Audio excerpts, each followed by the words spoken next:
SEO this week. Hey everyone, welcome to episode 103. So it took me a little bit of time to get this one fired off. You got busy doing other stuff and got distracted, so you kind of know how that life is. But that's all right. So today we're going to go to get right into the news. Just some cool things that I picked up from 6 particular sites. And then I was asked to go over how I do silos. Because I don't know if you listen to Josh Brzezinski or not, but he said that in his testing that silos don't work. But in my real life environment, I see them working just fine. So maybe it's the difference in how we build silos that could be would cause the difference in his testing. But that's something that we can certainly go ahead and try and just kind of figure out and look at the different models, as it were, of how to build a silo and how to get through that process. On an administrative note, probably a couple weeks away from getting a new look for SEO this week. I'm actually going to flip the desk around, put a green screen up, and kind of use, I don't know if you've seen Ted.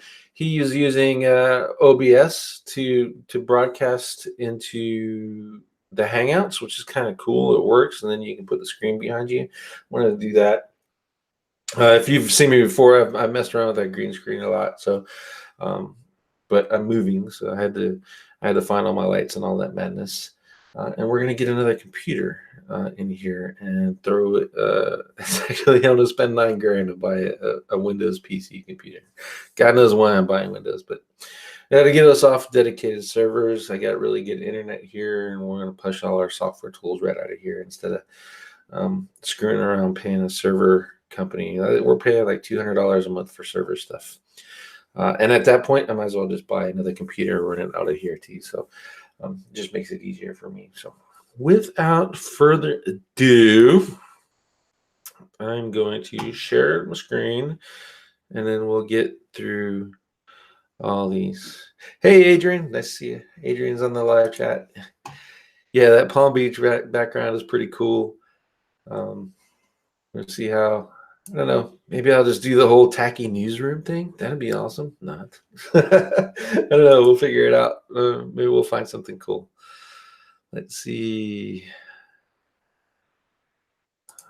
And find the right window so you don't see all the porn sites I'm looking at.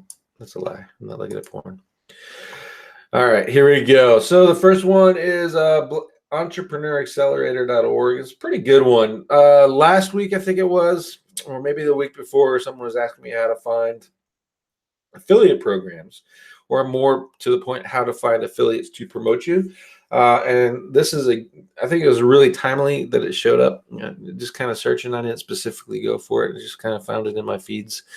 And how to get affiliates to promote. One of the things in here I think I talked about was really about networking, but there's also some things that could help support your affiliates. So you build relationships with the affiliates, find some more people, and then you can kind of build upon that. So biggest thing is this partner program webpage and the helpful resources.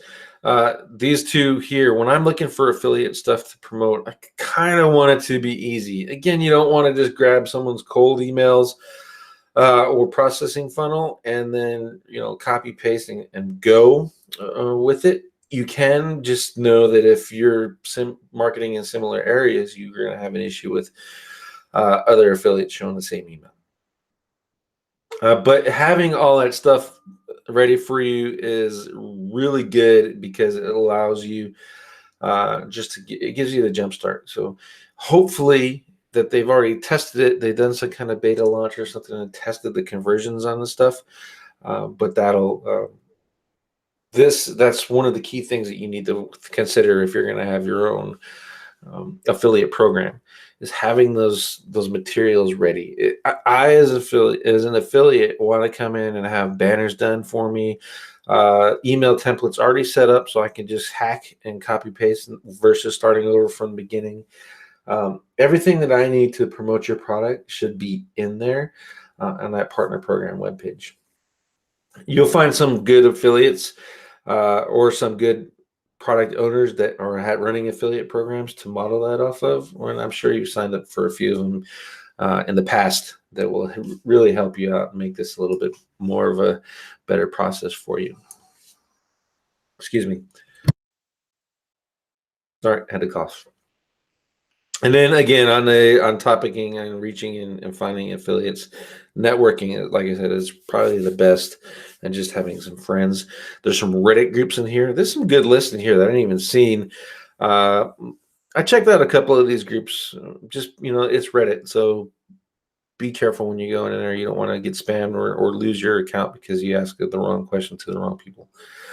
And then there's some Facebook groups. A lot of these I haven't even seen yet before, so it'd be cool to try out. And this top tier affiliate programs is pretty good. It's got some directories and stuff like that, but it'll help you out. And the other one is JV Notify Pro. That one's got like some really good heavy hitters in there. And if you got an established relationship and you've constantly going to plan out putting out products, that's a really good place to find affiliates and get on some people's lists who have a lot of people on them and following them around. So there's that one, entrepreneuraccelerator.org, how to find affiliates, promote your products. Next is old Neil Patel, my buddy Neil. A lot of people don't like Neil, frankly, because he doesn't do SEO all that much. It's kind of obvious that he is now the spokesperson behind a lot of these products. We hired the writer, one of Neil Patel's writers before, and is good content. And I know that he's paying other people to write this stuff. No big deal. It's running the business. It's business life. But it's not to just because it's Neil Patel to kind of discount this guy's content. So we're going to go and look at how his ideas of how digital marketing will change in 2019, or his writers, however you want to look at it. But I think this is pretty good content for you. Just kind of figure out and get your voice, your the old brain thing going a little bit. One of the biggest things he pointed out here is voice search, and saying that SEOs don't read content about voice search because they don't want to hear it. And I think it's honestly, I'll raise the old BS flag on that. I think they, as an SEO, I am interested in voice search, but I also look at my analytics. It's just like mobile. I look at my analytics. If I'm getting 75 to 95% traffic from desktop, then why would I go so far as to expand into mobile if my users are just not using it? You know what I mean? And you tell that by getting rankings and getting a lot of traffic, and your users will tell you the device that they're going for. But that being said, is also voice search. Now, I've used voice search myself. I'm sure everyone in here listening has. However, I've always had mixed results, and maybe it's just what I'm using it for. But asking questions and stuff like that, I don't really do that. I just kind of go into and do a manual search in there. So we'll see how that goes. So there's voice search. Algorithms to update more. I think that's kind of a given. That was an easy one to guess. Let's see. And then brand queries increasing over time. There's some good questions here. If you look about halfway down on the pages, Google no longer just look at the metrics. They're going to look at some of the things of the site. And how are they spending more time on the site, which is a bounce rate. They like to keep that low. Are they bouncing off your site and hitting back? Was it the term ping ponging?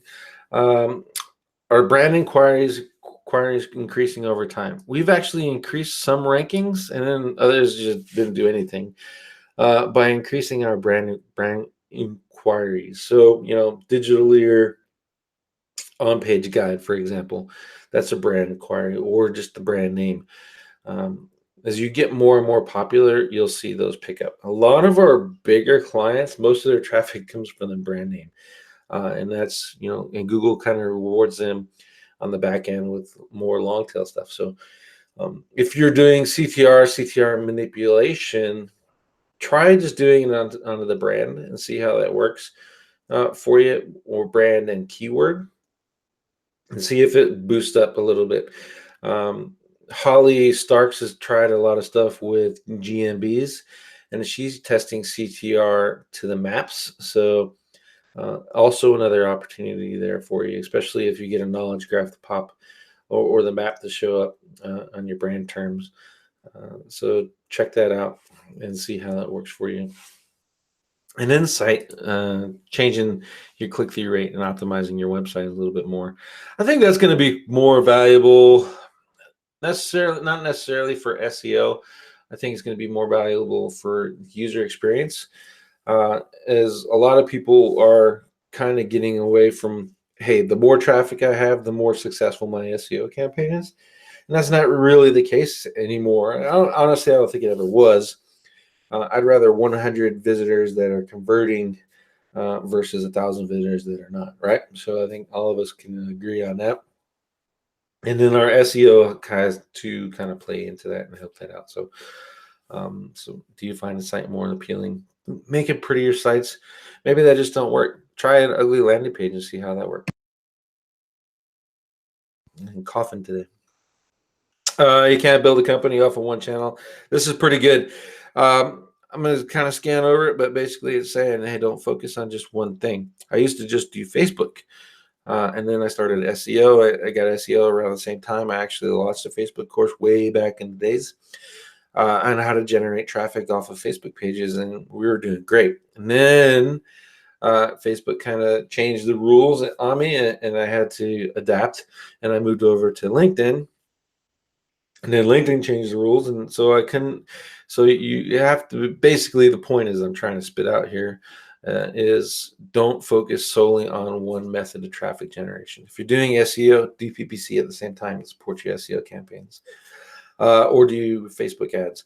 Have multiple ways to get people into your business, and multiple ways to actually grow your clients. Dropbox is a great example. Everyone knows it. They started giving away free stuff and built that thing like crazy, but they can afford to do that.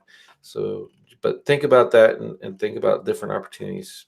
Be SEOs if you want to, but also have a this is my also am kind of thing going on.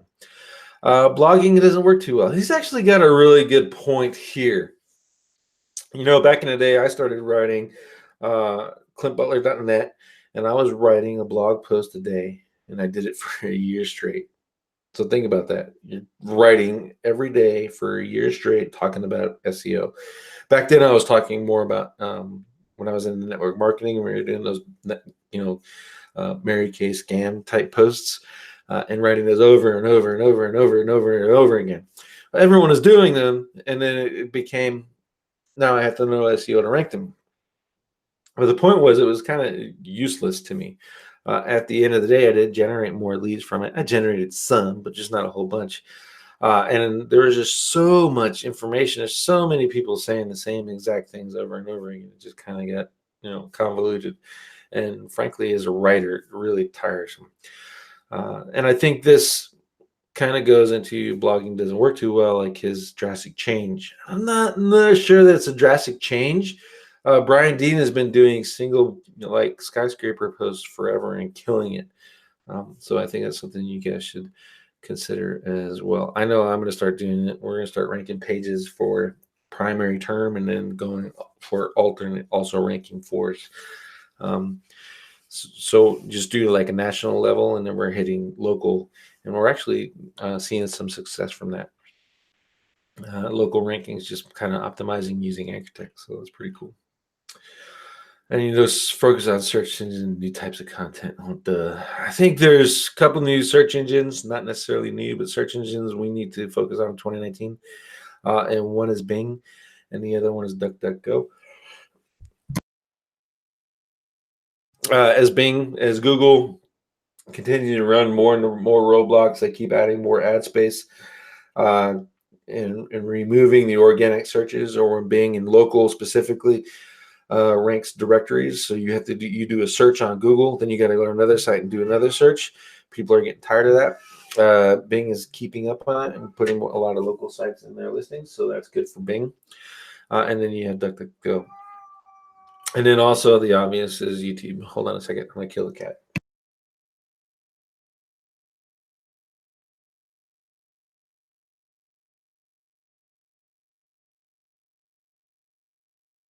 geez. All right. So then you have YouTube as a search engine. I think everyone knows that.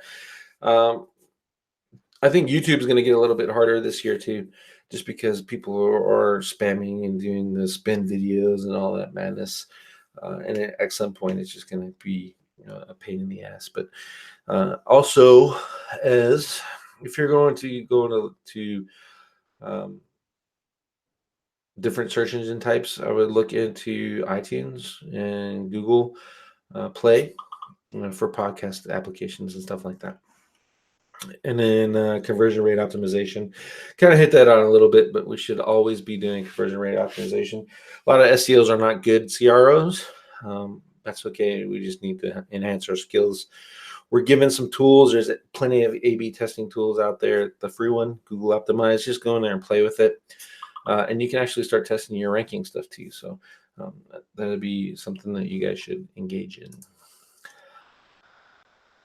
This post, I'm not going to go into a whole bunch. It's Search Engine Land, Demystify Google Guide to Clicks and Impressions. It's a really good breakdown of the help publish document for the Search Console and some things that you can get out of it. You're going to find this really valuable just to read that data a little bit more and kind of use this to educate your clients. You can go in here and take one of these things, each one of these points, and turn it into like a 100-word email, and now that's part of your onboarding sequence. So I would knock that out and then kind of educate yourself a little bit too, and just find out some of the other features that are in there and kind of how and why Google is saying what they're saying inside your Search Console. This again, there's 11, 16. 20, 19 points. So there's 19 emails, and you can kind of expand for each one of your clients and just say, hey, this here's there. And now you have 19 days part of your onboarding sequence, because that first month is when clients are nervous. So you want to show that you know what the hell they're talking about, right? So throw that in there and create something like that.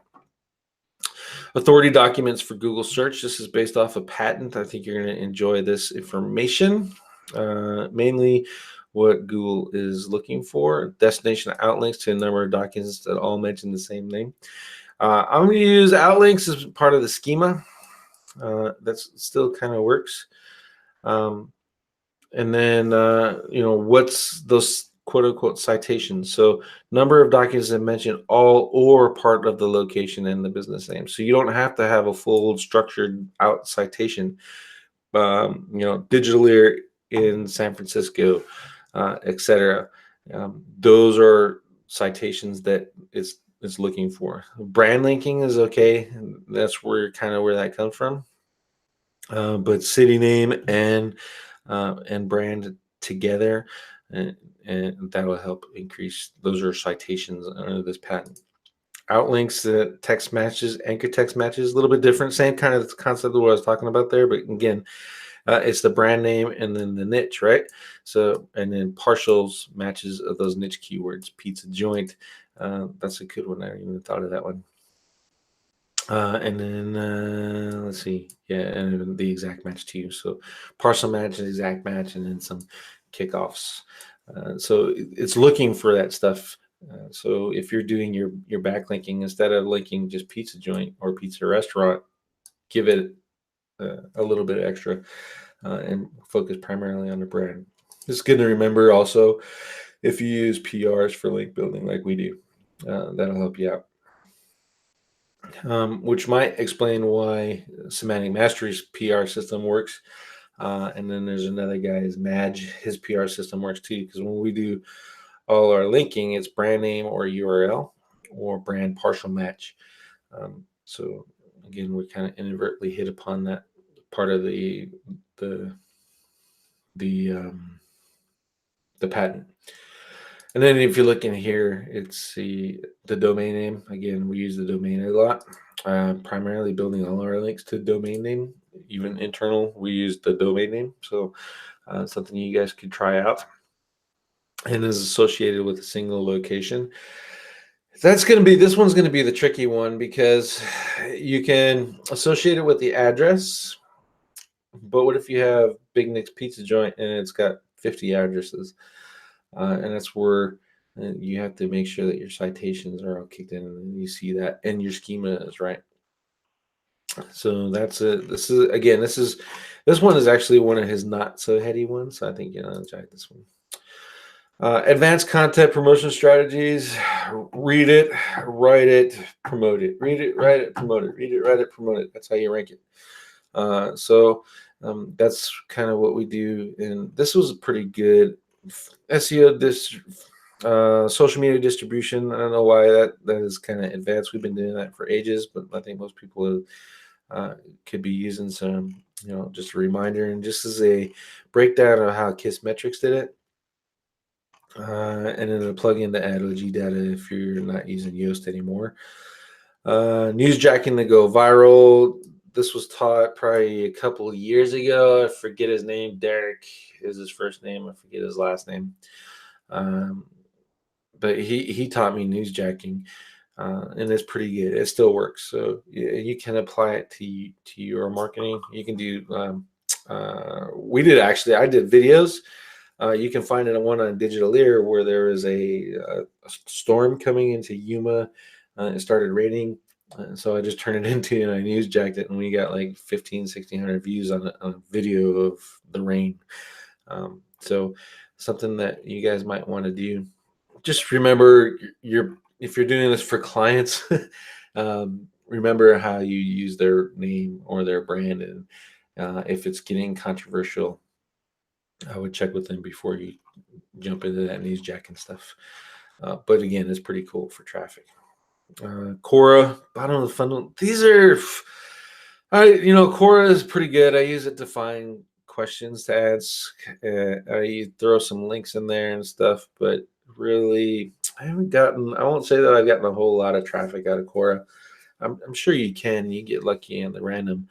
But most of these, from what I'm seeing, is the people, especially if you're doing this for SEO, if you're doing this for your SEO site, you're just going to find like this dude that asks questions and then goes in with this other one and answers it and gives them a link. Nothing wrong with that, I guess. But you, as another user, you go in there and answer the same questions, and you're going to find you might have some troubles unless you have some tools and kind of out promote the person and take over that question. So you got to play with it and be a little bit smart. He is talking about some keyword tools or in the ads that are pretty good. So I check out the ads if you want to. Here's a simple ad. One of the examples. I haven't run Quora ads, but maybe try it out. Or maybe one of the users or viewers who are watching the show that would be pretty good. This was cool. I want to test this out. What they were doing is they were getting views right on a post. So they turned this post into the ad, and then they got rankings as a result of this post. So they sent traffic through Facebook to their post, and at the same as a result, they saw rankings in Google to get more traffic. So correlation is probably not causation in this case, but it seems kind of intuitive that if a website is getting more traffic and is more popular and Facebook sending stuff to it, that maybe Google would give it a little bit of credit. So we'll see how that goes. I'm going to test that out. That seems pretty easy to test, and you can kind of do that on cheap, I would think, especially if you're just going for clicks. And then retargeting, everyone should be doing some retargeting stuff. Why they're not, I wouldn't even know. Even if you don't run retargeting ads right now, at least set it up so that you can start building your audience. And that's what Digitaleer is set up like that. All it does is sit there and build my retargeting on the audience. Let's see, and then the last one is a blog. Article types. This is pretty cool, especially if you're just stuck in looking for some article types. I got these in here: roundups, how to use guides, comparison articles, and some final thoughts. If you know what Digital Marketer is, they actually have some templates. Go check those out. And we use those for our writers. Just give them here's the template you follow. Here's the topic. Do this one, and that'll make your article writing and order process a whole lot easier. And that's it. So I'm going to skip out of that. That's the news. If you guys have any questions about those stories, go ahead and ask. Here's me using that WP Curator in case you want to know how to kind of fill those in. And let's see. I'm going to. There you go. All right. So again, if you guys have any questions about the news, those updates that I showed, go ahead and let me know. And next, we're going to jump onto the tip of the week. And as I said earlier, we're going to talk about doing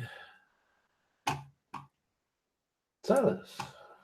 And in order to do that, I have to minimize all this crap. I should have prepared for this a little bit better.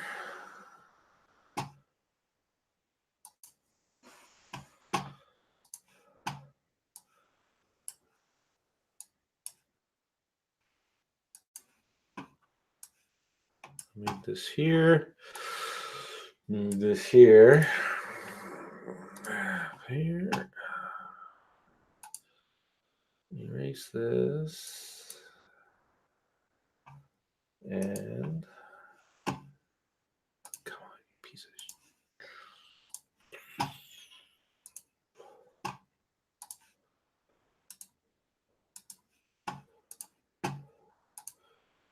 And I want to share. All right, so hopefully you can see my screen. And every time I click out of it, it's going to do that. So I'm going to, there you go. All right, so silos. What are the structures of silos that everyone pretty much does? So you have your page, right? And then you go down here and your blog post 1, 2, 3, 4, right? 1, 2, 3, 3, and 4. And then 4 links to 3, 3 links to 2, 2 links to 1, and this links to this. So you can do this, you can build this in several different ways. A lot of people do dink around with this. You can build it with URLs. So URL slug /1 and then 2. You can build it this way. 2, 3, and 4. That makes for a really long and ugly URL. Or you can build it with your money page as the primary. And then 1, money page 2, money page 3, money page 4. Or you can just do the interlinking and then not even worry about the URLs. That's kind of how I do it. So I have the money page, right? And then I will build my supplemental pages with the same term. So let's use Seattle. I'm typing with a mouse right now. That's really dumb. I need to get my pen working again. So there's Seattle, right? So 1 is going to be Seattle related term. 2 is going to be Seattle related term. 3 is Seattle related term. All the way up. So there's one way to build a silo. I think a lot of people know how to do that, right? If there's any questions about that one, now's a good time to ask. I'll clear that. And then there's the other silo version. I'm sure you guys have seen this one. 1, 2, 3. Horizontal silo or vertical. I'm not sure. Is it horizontal or vertical? You guys let me know. So 1, 2, 3, 4. And then obviously these all link like this. And then you're calling this a silo. And this is really more where you're using that URL structure of money page as the primary, and then that's the alternate. And now that's my quote unquote silo. And there's another way to do it, right? And then there's the way that I do it. So I do money page. This is the page that I'm trying to rank. And then I find some related topics. So We'll just do crap.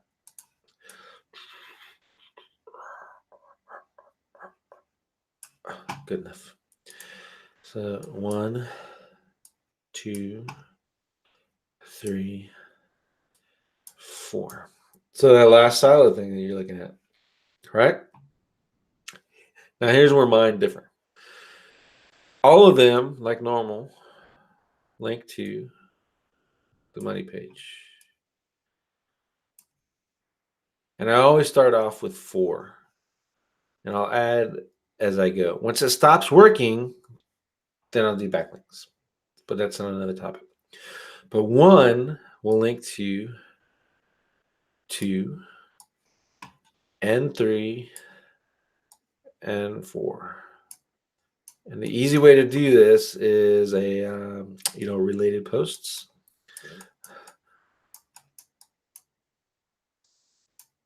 I don't even care if I spell it right. But then, so 1 will have the link. These 3 will be on here as the related posts. 1, 2, 3. The same thing here. Number 2 has a link to 1 and 3 and 4. So if you get it, kind of get where I'm going here is each one of these links to each other. And then links to that. So now I have this big old thing here that's, it's 4 to 10 pages. I think the most I've ever done is 10 pages. And then they all link to this. And then it boosts your ranking up. And at some point, you are going to see it stops working. You're not going to get another ranking increase. You can add 1 and it won't do anything. Then add another one. If it still doesn't do anything, you've kind of built out your internal silo as much as you have to. Now, here's the cool part. And I got to erase all this and rewrite it again. So, money page 1, 2, 3, 4. This is where I think most people are messing up. So I choose words that are probably going to rank or I can rank. So near me's, events near me, points of interest near me, things to do in X kind of thing, those type of terms. And then I send backlinks to those that are related to the city. So we're back on Seattle. So we'll do Seattle. Damn cat. So we do Seattle and then restaurants, right? So I'll send backlinks to this for Seattle restaurants. Notice the key is here Seattle, and this is Seattle roofing for example. The keyword is Seattle and Seattle restaurants. So when I send my backlinks to this, is going to be Seattle or Seattle restaurants, but that Seattle is going to kick in and go here and throw relevance through here. I don't have to build any backlinks to this page whatsoever. I do, depending on, if it's a personal injury attorney or whatever, then obviously you're going to do that. But for the most part, I'm building all my backlinks here. And I'm funneling through everything through these. And it kind of protects you. If, let's say, you use SEO autopilot, for example, on one, and then you use Money Robot on another one, and then you use X Rumor on another one. Okay, and you start noticing a drop or something like that.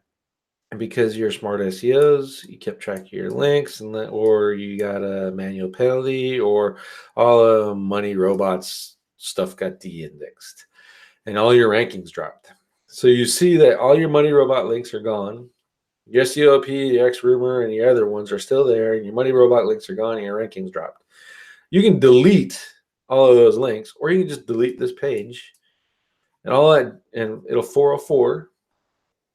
Don't 301 anywhere, just 404 it, and it'll delete that backlink, and you'll see this page come back up because you've taken care of Penguin. Penguin said, "Hey, these links are still good.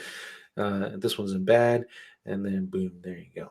Or maybe you just had a bad day. You set up NR crappy and sent some Panda through there. You can you recover that way, and you can find that out using tools like SEO what's that, cognitive SEO or link research tools. We use link research tools, more expensive. But that is how you leverage these silos. And I think when Josh tested, um, I'm going to assume that one, he used a brand new testing domain like we're all taught, like we do. The domain had no power anyway, and then we were sending, and then didn't send any links through. So if you have a domain with no power, pages with no power, and then you link those pages with no power to the page with no power, then obviously it's not going to work, right? I think this is where in a case of where single variable testing has kind of given us the wrong answer, and we need to be able to prove that out. So how do we prove it out? I think we do that, build a domain with no power, pages with no power. We're going to see some kind of result. Josh said he saw a drop, so we'll probably wait for that drop, and then we'll send links to this, and then probably, again, maybe we'll just do it like that, different tool, send the same amount of links to it, hopefully, and then see if you see a jump, and then you'll know silos work. I know this process works because this is how I rank websites day in and day out. Depending on the scale of the website, obviously you're not going to go in 100,000 products and make these for 100,000 products, right? But that's how it's working, and this is how a silo will work for you too. So try it out, and I think you're going to see a lot of benefit of it. And if you remember some of those newsjacking things, you probably get some newsjacking and funnel it through into that too. So that'll be pretty good. So if there's any questions, I'm going to leave that up so you guys can see it, hopefully. And then as you guys type through questions, I'll go through the ones from earlier from the news. So question from Adrian Bulbosa. Stars, would it be worth it to make Facebook ads to Amazon affiliate site?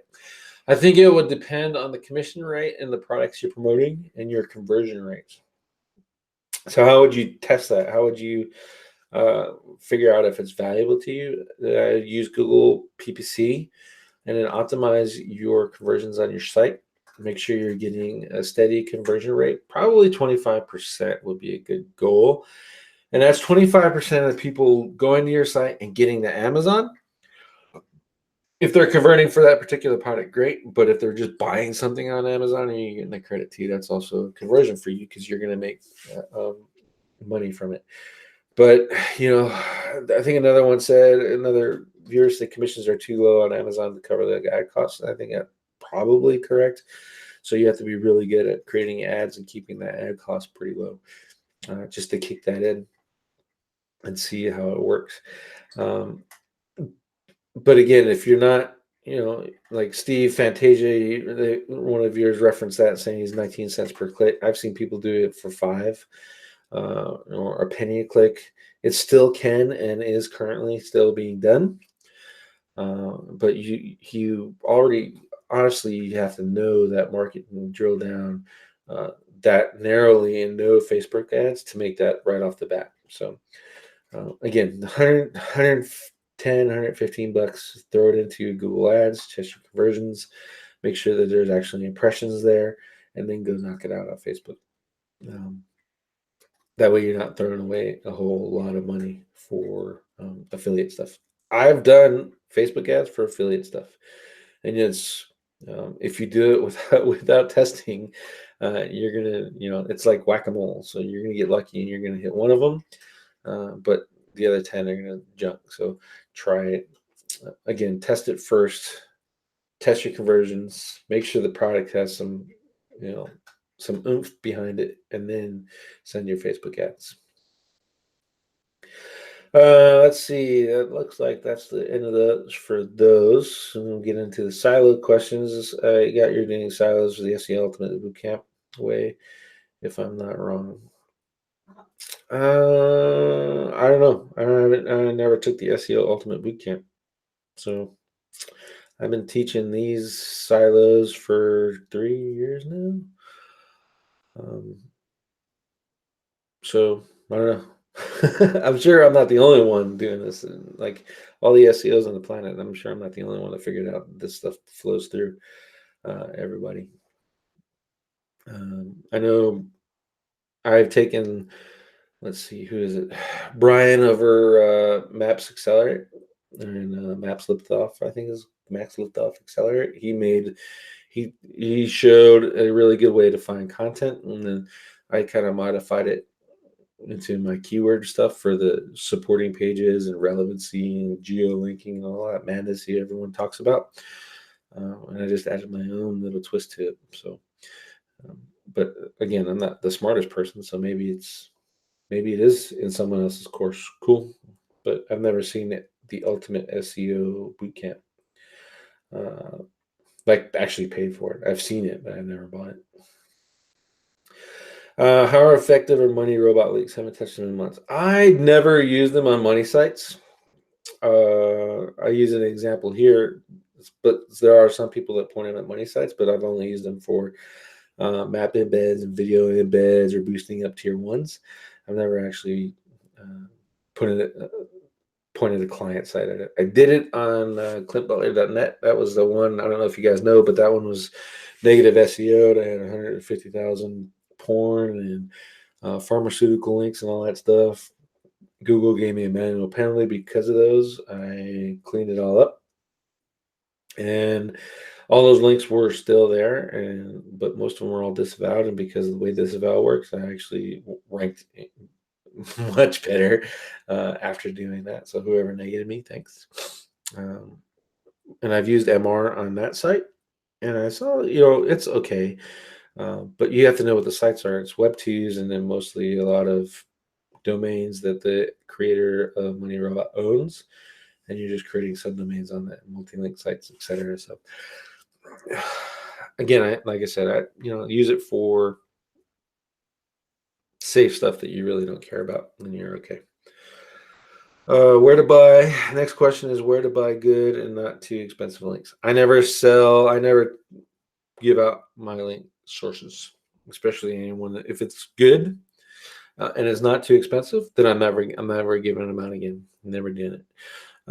I've done that in the past, and the link sources, they were getting a lot of money from my promotion because they did me solid and I was ranking good and I wanted to help people out. And then the next thing you know, it was okay, they're charging more and I'm getting way less out of the value for those links. So I stopped doing it altogether. I won't give a link seller. Sorry. So you have to go find your own and keep it to yourself. It's great for the sellers to get promotions and stuff from their buyers, but at the end of the day, the longer you keep working links secret, the better off you are. And if you have a private blog network, keep it private. Don't sell links on it, and don't buy stuff on people's public blog networks unless you have a way to recover if and when they get penalized because they're overselling links. Or just know that some links, the more popular that they get, the more use they have, the less value they have, and that's pretty much every one that I give out. Like Mac Diddy, I used to use his links, got good results, and then he got famous, and then he was letting more and more and more people get in there. Um, and that false scarcity, doors closed bullshit that he was doing. And you're paying him a monthly fee to keep the links alive. And not only was I not getting ranking, I was just losing money paying him that monthly fee. So um, I just quit with him too. So him, Michael Milas. I used to buy links from Michael. But again, as more famous you are and the more known you are for selling good links, the faster it gets burnt out. So. Next question. Any tips on indexing MR links? Here's what I'll tell you about indexing. As long as Google crawls them the first time, then I don't give a shit afterwards. For the most part, I only maintain indexing in my tier ones because those are really good links and I paid a lot of money for them, or I'm going to make sure that they're in the index and they can get traffic. But MR links, I don't even mess with. So you get a tool like G-Index or Index Inject, whatever, send it over there and get Google to crawl some of them. And you get some boostings out of it, and then you're good to go. But if you're using a mass link building tool and checking the indexing over and over again, you're doing it wrong. Just build them, submit them to Google. If they crawl them, great. they know about them, they're good to go. You get power from them. Adria Babolsa's question: is there any difference in setting up schema manually versus using the highlighter tool in Search Console? Search Console, from what I understand, is adding microdata format versus how way most people write it is JSON LD. If you're not sure the difference, JSON LD does not display on the site, and microdata does. It's really the biggest thing of two of those. And the write-out's a little bit different. My recommendation is that you kind of do a mixture of both, and Cora will tell you that. I've found a lot of cases that Cora has seen correlations between the use of microdata and JSON LD inside of their schema or in the website. So why not go ahead and knock it out? And if it's a tool, that highlighting tool is going to help you out, then so go ahead and use it. I haven't, maybe you can answer this question, but I haven't seen the highlighting tool in the new version of Search Console. But I haven't clicked around in there either. So maybe if you've seen it, let me know if it's in there. They may be depreciating it if they're not going to bring it over into the new version. So, and I expect that old version to go away pretty quick. Let's see.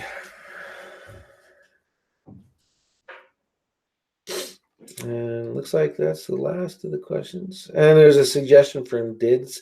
He said he bought a good link service from Black Hat World Forum. Read the forum, check out the reviews, etc. Yep, you can find some really good tier 1, tier 2 links over there at Black Hat World. I would look at the seller's history. Are they creating one link service, or do they have a whole bunch of them? If they have a whole bunch of them, then they're going to find a whole bunch of domains, selling them and then burning them out, and then starting a new service, selling and burning them out over and over again. If they're creating one service, and or multiple services where they're setting up different packages types, you have a little bit more luck with those. So that's one of the things that I look for when I'm looking at Black Hat World. Again, you want to be very careful with who you buy from. And if you're going to buy from Black Hat World Forum, I always send it through a switch. So that's something that I can kill or redirect just to be safe. See, one more question. There used to be a guy that offers MR and GSA links on Connor. I used to buy, had awesome results, but gone inactive. You want to check on that marketplace? Yeah, the GSA guy, he was famous. I know a dude that trained him. I personally actually helped that dude set up GSA to run. I know like 10 other dudes that helped him do the same thing. So just be careful with that. MR, there's still a guy. His name is Tony. I don't remember his last name. Peacock, I think is the name, Tony Peacock. He's got a good thing over at Conacher, especially if you're doing embeds and stuff for maps and videos. Check out Tony. He can do it like in mass. And those guys also have enough installs that they can send like 100,000 links to your website if you wanted to try it out. But I know a lot of people are doing that. So you just have to be careful. GMB question. Sweet. I like GMBs. I have a good GMB question. I am going to stop doing this. Sexy faces. I know you all want to see my sexy face. Let's see. I have a client that does not have an option to make posts from the GMB. Is there a way to trigger this? That's interesting. It might be their service model, the type of business, and whether they turn that on or not. I would look into that. If you don't mind, just let me know what type of business it is, and maybe we can see if there's a consistency there. I got some buddies that are making 200-300 maps a month, so maybe they know. And then over the top, we make all kinds of maps too. So maybe there might be something in there that turns on. Maybe you're selecting a business category or something like that that's turning that off. I can't say that I have had run into that myself. So that might be something to look at. How do I get the GMB listing show up as a knowledge graph for acquired as possible site is verified? Peter, yeah, that's a it's in the it's a bar. It's a bar. We should have menus. Does it have a restaurant in the bar? If it has a restaurant in the bar, try switch it to a restaurant. Yeah. Change category to restaurant. That's what I try. So you can get a menu. You can add a menu in there. Most bars, if it's just typical bar, they're gonna have hot wings and stuff like that, right? So um, you keep them fed and you keep them drinking. That's how you keep money in the bar. So I would look at that. Yeah. Contact for that GMB. I would contact Google. We are not doing any bars at Over the Top. We don't have any restaurants. So I can't tell you that one will turn it on and one will turn it off, but that's what I would try to do. See if you can turn it on as a restaurant and start using menus. The category is in right now. Yeah, make it a restaurant. If they serve food, yeah, make it a restaurant in the UK here. Right. Because there's a bar and then the restaurant, then the hotel, the inn, as it were, upstairs. Uh, which most of those are set up that way in Europe. So that's what I would do. Make it a restaurant. All right. So Peter's question is, how do I get a GMB listing show up as a knowledge graph for acquiring? So the first thing you got to do is establish your brand, establish your entity. I don't know if Jimmy Kelly, you've heard about him, or you talk about listening to Marco and Semantic Mastery. All the dudes are Angel Cruz. They're all talking about establishing the entity, and that's the first thing you got to do. If you want knowledge graph to pop over there, you got to establish the entity. And in order to do that, organizational schema and citations is really the fastest way to get that down. Look through the different brand names that are showing. Just type google.com and look at theirs. And you'll see like I'll give you a list right now. For Google, look at their Twitter, YouTube, Facebook, Instagram, and LinkedIn. Have those inside of your same as a schema, and then build out the graph, as it were. So you can get a Wikipedia page if you want to, but mainly you're going for the GMB. So have that GMB in there as your same as, and Twitter, Facebook, Instagram, and LinkedIn to establish it as a brand, and then do some CTR work and play with getting more searches for your brand name. And that eventually will trigger that schema, that knowledge graph. It is not by any means just given to you because you're the brand and you have all those sites. You have to build the authority to the social profiles via linking. You have to build the authority of your domain. And then eventually, once it pops, now you have the trust of Google. And that's what you get to do. I'm getting ready to do the same thing. I'm getting ready to go through that again. I'm going to actually rebrand Digitaleer. People can't say Digitaleer. It doesn't roll off the tongue. It's not famous for them. I don't know. It just, it's just not good. It's not, I like it. I liked it and I still like it.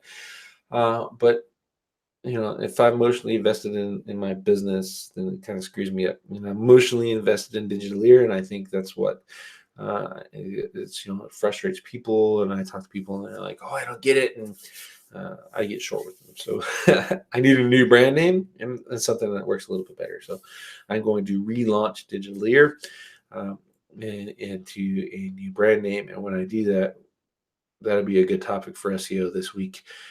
Is how to kick in that knowledge graph stuff. And also rewriting my schema. Those of you that are ordering an on-page SEO service, those guys are knocking pages out left and right. But we're doing schema, and we're going to make that a lot better. To take it more advantage of stuff that goes along with it. And then we're also implementing some stuff that the guys over at Jimmy Kelly's crew are testing out too. So learning a little bit about schema and finding that out, and that's going to be pretty cool for the future. Let's see here. How to optimize? That's the next question. Let's see. Ken Tippins, Bill Slosky has some great docs on entity building. Yep, he does.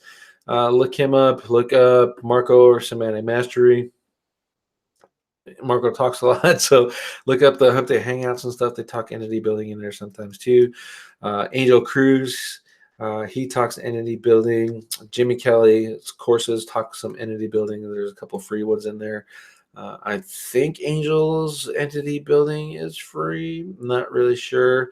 Brad and Mike over at No Shits, I think was it No Shits SEO or some craziness like that. They talk entity building, so there's plenty of resources to get out there. But at the end of the day, you just need to do entity building. So good links from good places, making you look good, making you look real. So that's at the end of the day, that's how you kick that in. Next question.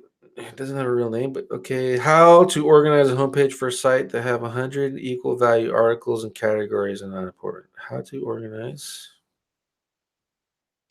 Yeah, no fucks given SEO. Thanks, Adrian. NFG SEO. Yeah. There you go. Let's see. How to organize homepage for the site that have 100 equal value articles and categories are not important. Can I have all article thumbs and excerpts in the homepage? Is that bad for SEO? Well, yeah, and it's stupid. Why the hell would you want to send? Here's how you should look at your homepage. Your homepage is really your business card. At the end of the day, that's what it is. Your homepage is your business card. Sure, if your only business is to sell Chevy Camaros, and that's the only thing you're going to do, and you're going to sell Chevy Camaros, you're still going to have an internal page selling the blue one. You're going to have one selling the XLR, ZL1. You're going to have one for the SS. You're going to have one for the RS. You're going to have one for the convertible. You're going to have one for the Copos. So your homepage doesn't need to link to all of those. It's going to be in your navigation. So why would you put all of those articles listed down there in your homepage? It's just absolutely 0 point to doing that. And for users, that's just horrible user experience.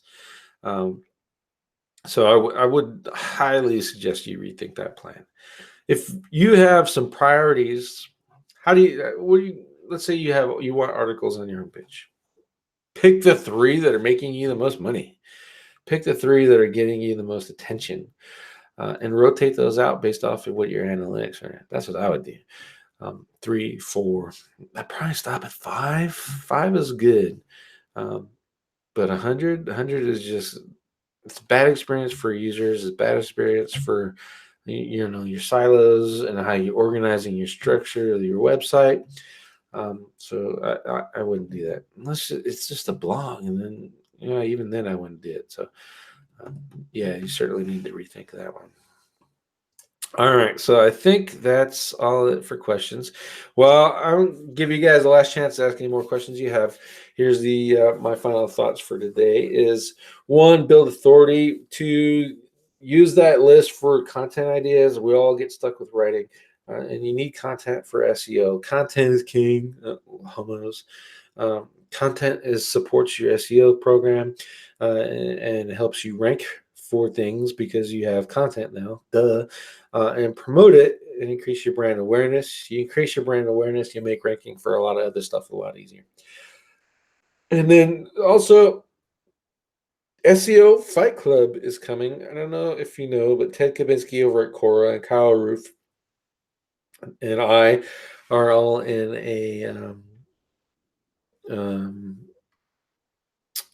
an internal chat where we're just kind of passing ideas back and forth, etc.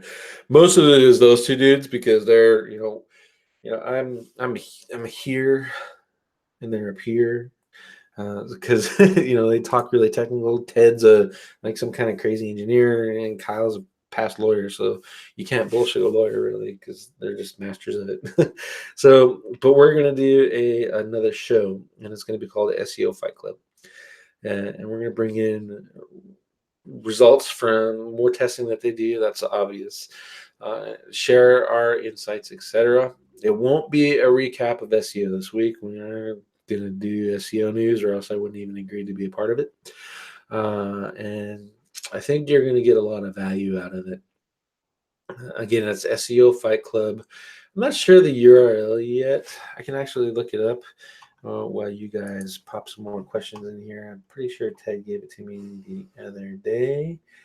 Looking.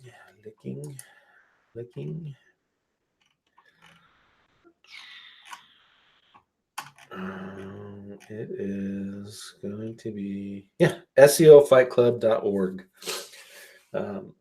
Every Wednesdays at the same time as this one, so 11. So I think that'd be pretty good. So you get to hear me ramble by myself, and hopefully I'm going to find a co-host here soon enough on SEO this week, then SEO Fight Club on Wednesdays, and then if you white hat versus black hat on Thursdays. So you kind of have an hour break, something to listen to during lunch for all 3 days, and get different insights and kind of make you smarter in SEO. Because I know a lot, but I don't know everything, and the way that I think of things may be different from someone else, and it gets your juices going. You can kind of combine all these models together and have a really good, solid SEO program for your business and for yourself. All right, so while that's done, let's see. Ken Tippins, is this going to be your regular streaming time? Yep, Tuesdays at 11 p.m. or 11 a.m. Mountain Standard Time. That's me. I was a little late today because I almost forgot about the show. But Tuesdays at 11 a.m. That's it. You said something about a course viewer. I'd like to hear what you did end up creating it. Yep, I have. I already have the membership platform set up. Once I do the rebrand and the course and my software are probably all going to come out all at the same time. The software is, I kind of run into a roadblock. I'm not a programmer, so I'm learning Python at the same time to create this bot that will automate Quora.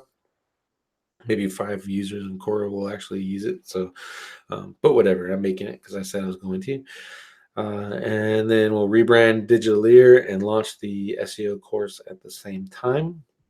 When you see the new brand, you'll see why I chose to do it that way. Just because it works. I got a good domain. Looking forward to the Fight Club. I am too. I think it's a really good opportunity to just have all 3 of us out there together, debating and just straight talking to each other. I think it's really going to be really good. Do you have any recommendations for ranking videos? Trying to find one for YouTube videos. Oh, for rank tracking. Sorry. I use Rank Tracker from SEO Power Suite, the link assistant guys. Let me show you.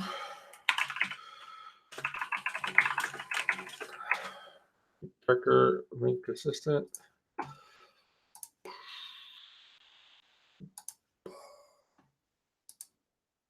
Oh. Come on. This one. This is what I use. I have used Pro Rank Tracker, Microsite Masters, SERP Stats, crap ton of rank trackers. They're all freaking wrong. So I just go with this one. This is what I use. So you guys can plug in your YouTube videos, your websites, you can do different search engine types, etc. And this tool will knock it out for you. And there are some built-in keyword research tools and other stuff in there that'll actually help you out in your marketing process. So you're not just buying a rank tracker. I think it's really good.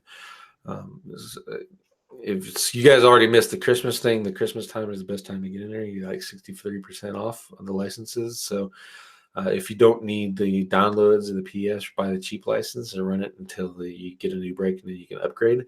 Or you can buy it and get the normal one, and then it'll offer you to upgrade to the enterprise, which was all the white label reporting and all that madness. So, but this is the one I use. As a matter of fact, I'll show you. I use Rank Tracker, I use Website Auditor, Spyglass, and Link Assistant. Link Assistant for outreach, Spyglass kind of augment my backlink research, Auditor obviously, for obvious reasons. Some cool tips in there I'll show you. Maybe as we go through, I'll go through these software tools and just kind of show you some tips how to leverage them. And then Rank Tracker. I don't use their Buzz bundle. I think it's garbage. Maybe they've updated it, but from what I see, I don't use it. Let's see. Yep, a couple of users here that are also using it too. Yep, Ken put it on his server. That's what I did. It's sitting on a server, and I have a copy at my house. The one on the server, I run it on a schedule, so every day it checks all the links, and there's like 30,000 links, 30,000 keywords in that thing, and I just gave it some 200 proxies, and it does its own thing. Let's see, are lazy load images good or bad? They're good. Lazy load's good because it makes your site faster and it's easier to engage on your website. It's still there. It's still in the code. You'll still see it in the HTML. It's in the source. Googlebot's crawling the source. I think that's it's all it's going to do is make it a better experience for your users, make the site a little bit faster, particularly when you're on mobile. So I would go ahead and implement lazy load if you have not done so already. All right, if there's no more questions, that's been just an hour. So I think that's enough of me rambling on. And I thank you guys all for coming who watched live. You check out the show at digitaleer.com.